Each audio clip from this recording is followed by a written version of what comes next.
गौतम बुद्ध रोज अपने शिष्यों को उपदेश देते थे। बुद्ध की ज्ञान की बातें सुनने काफी लोग आते थे। एक व्यक्ति गौतम बुद्ध का प्रवचन सुनने रोज नियम से आता था और उनकी सारी बातें बड़े ध्यान से सुनता था। बुद्ध अपने प्रवचनों में क्रोध, अहंकार, लोभ, शत्रुता छोड़ने की बात कहते थे। बुद्ध के प्रवचनों का सार यही था कि इन बुरी बातों को छोड़े बिना जीवन में शांति नहीं मिल सकती है। एक दिन उस व्यक्ति ने गौतम बुद्ध से कहा कि तथागत, मैं रोज नियम से आपके प्रवचन सुन रहा हूँ, लेकिन मुझे कोई लाभ नहीं मिल रहा है। आपकी सारी बातें सच है, लेकिन मेरे जीवन में इनसे कोई बदलाव नहीं आ रहा है।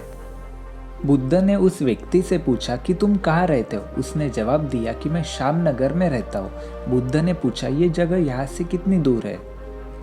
उस व्यक्ति ने जगह की दूरी बताई। इसके बाद बुद्ध ने फिर पूछा, तुम वहाँ कैसे जाते हो।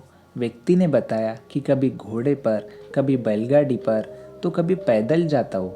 बुद्ध ने फिर पूछा कि तुम्हें वहाँ पहुँचने में कितना समय लगता है। व्यक्ति ने पहुँचने का समय भी बता दिया। इसके बाद बुद्ध ने अंतिम प्रश्न पूछा कि क्या तुम्हें यहाँ बैठे बैठे ही श्यामनगर जा सकते हो, वहाँ आप पहुँच सकते हो। इस प्रश्न के जवाब में व्यक्ति ने कहा, तथागत, ये कैसे संभव है। इसके लिए तो चलना पड़ेगा, तभी मैं वहाँ पहुँच सकता हूँ।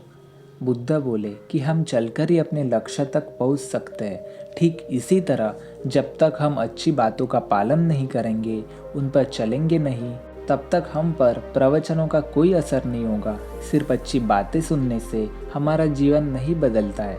हमें प्रवचन को समझना होगा और उन्हें अपने जीवन में अपनाना होगा। व्यक्ति को बुद्ध की बातें समझ आ गई और उस दिन के बाद उसने भी बुद्ध के बताए मार्ग पर चलना शुरू कर दिया।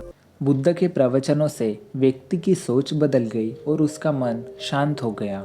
इस बोध कहानी से हमें ये सीख मिलती है कि अगर हम मन शांत करना चाहते हैं तो हमें क्रोध, लोभ, मोह, अहंकार को तुरंत छोड़ देना चाहिए।